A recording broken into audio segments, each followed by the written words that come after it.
Hello ladies and gents, this is KANO from the gamer section back with another review. For today's review is on Soulvars for the Xbox Series X and S, Xbox One, PlayStation 4 and 5, Nintendo Switch and PC.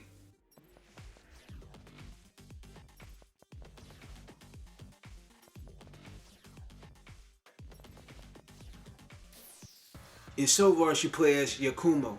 He is a freelance soul barrier who basically just takes on different contracts and fight different monsters that takes over the world. To sum it up, Yakumo has more members joining the party to help with the quest to defeat monsters and other enemies. There is a non-playable allies that will help along with the other bosses to battle to save the world. Graphically, when it comes to Soulvars, it reminds me a lot of the Super Nintendo and Sega Genesis when it comes down to the game. It have that old school 16 by 32-bit style to it, which is basically a love letter in a way. The music in the game is old school to the core, which reminds me a lot of my childhood playing games like this.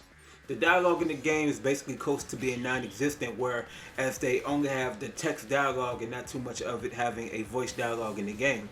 Soulvars' presentation is very old school from going from different sections in the game. Soulvars is a deck building, turn-based RPG game. Basically you go from one area to another and you are basically fighting these purple-like monsters in the game. Now on the deck building side, you are basically picking what type of attacks you want to choose and you add it in your caliber in a way.